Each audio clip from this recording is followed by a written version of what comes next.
നമസ്കാരം. മലയാളി വാർത്തയിലേക്ക് സ്വാഗതം. തിരുവനന്തപുരം കഠിനംകുളം ആതിര കൊലക്കേസിലെ പ്രതി Johnson Ouseph Kottayam medical college ആശുപത്രിയിൽ ഇപ്പോൾ ചികിത്സയിൽ തുടരുകയാണ്. ഇയാൾ കഴിഞ്ഞ ദിവസം വിഷം കഴിച്ച് ആത്മഹത്യയ്ക്ക് ശ്രമിച്ചിരുന്നു. ഇന്നലെ നടത്തിയ പരിശോധനയിൽ ഇയാളുടെ ഉള്ളിൽ വിഷാംശമുണ്ട് എന്ന് കണ്ടെത്തിയിരുന്നു. ഇതേ തുടർന്നാണ് ഇയാൾ ഇപ്പോൾ ആശുപത്രിയിൽ അഡ്മിറ്റ് ആയിരിക്കുന്നത്. ആരോഗ്യനില തൃപ്തികരമാണ് എന്ന് തന്നെയാണ് പുറത്തുവരുന്ന വിവരങ്ങൾ സൂചിപ്പിക്കുന്നത്. ഇയാളുടെ ഹോസ്പിറ്റലിൽ നിന്ന് ഇയാളെ ഡിസ്ചാർജ് ചെയ്ത ഉടനെ ഇയാളുടെ അറസ്റ്റ് രേഖപ്പെടുത്തും. എന്നിട്ട് തിരുവനന്തപുരത്തേക്ക് തെളിവെടുപ്പ് മറ്റ് ആവശ്യങ്ങൾക്കായി കൊണ്ടുവരും. 2 ദിവസമെങ്കിലും ആശുപത്രിയിൽ ചികിത്സയിൽ കഴിയേണ്ടി വരുമെന്നാണ് ഡോക്ടർമാർ നിർദ്ദേശിച്ചിരിക്കുന്നത്. അതിനുശേഷമായിരിക്കും പ്രതിയെ അറസ്റ്റ് ചെയ്ത് തിരുവനന്തപുരത്തേക്ക് കൊണ്ടുവരുന്നത്. നിലവിൽ ആശുപത്രിയിലാണ് പ്രതി. കനത്ത പോലീസ് സുരക്ഷയിലാണ് പ്രതി ആയിരിക്കുന്നത്. ഇന്നലെ ചിങ്ങവനം പോലീസാണ് പ്രതിയെ കസ്റ്റഡിയിലെടുത്തത്. കഠിനംകുളത്ത് നിന്നുള്ള അന്വേഷണ സംഘത്തിന് ഇയാളെ കൈമാറിയിട്ടുണ്ട്.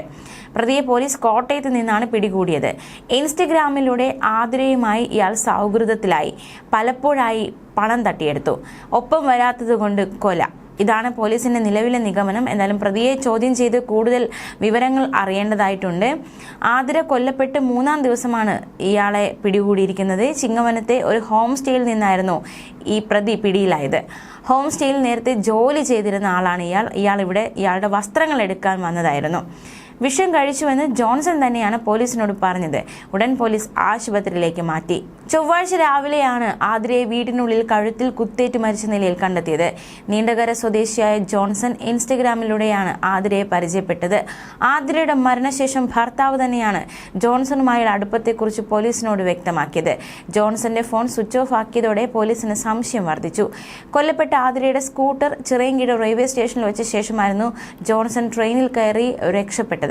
കൊല ചെയ്ത ദിവസം പെരുമാത്തുറയിലെ ഒരു ലോഡ്ജിൽ ഇയാൾ താമസിച്ചിരുന്നു എന്നതടക്കമുള്ള നിർണായക വിവരങ്ങൾ പോലീസ് കണ്ടെത്തിയിരുന്നു. ആതിരയെ കാണാനായി എത്തുമ്പോൾ ഇതേ ലോഡ്ജിൽ ഇയാൾ താമസിക്കാറുണ്ട് എന്ന് സ്ഥിരീകരിച്ചിട്ടുണ്ട്. ജോൺസണും റീൽസുകൾ സ്ഥിരമായി പോസ്റ്റ് ചെയ്യാറുണ്ടായിരുന്നു. അടുത്ത ബന്ധത്തിലായ ശേഷം എല്ലാ മാസവും ജോൺസൺ ആതിരയെ കാണാൻ കഠിനംകുളത്ത് എത്താറുണ്ട്. മാസങ്ങൾക്ക് മുമ്പ് 1 ലക്ഷം രൂപയും കൊല്ലപ്പെടുന്നതിന് 3 ദിവസം മുമ്പ് 25,000 രൂപയും ജോൺസൺ ആതിരയിൽ നിന്നും വാങ്ങി. ജോൺസണുമായുള്ള ബന്ധം ഭർത്താവും വീട്ടുകാരും അറിഞ്ഞു. ഇതോടെ ആതിര പിന്മാറാൻ ശ്രമിച്ചിരുന്നു. സംഭവ ദിവസം രാവിലെ ആതിരയെ കാണാൻ ജോൺസൺ എത്തി ചായ നൽകി.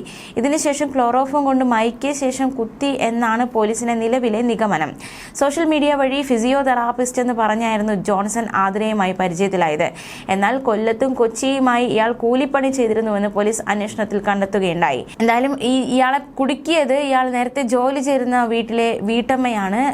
ചിങ്ങവനത്ത് നിന്നാണ് ഇയാൾ പിടിയിലായിരിക്കുന്നത്. എന്തായാലും ഇനി പ്രതിയെ ചോദ്യം ചെയ്യേണ്ടതായിട്ടുണ്ട്. ചോദ്യം ചെയ്യലിലൂടെ മാത്രമേ കൂടുതൽ കാര്യങ്ങളിൽ വ്യക്തത വരാൻ സാധിക്കുകയുള്ളൂ.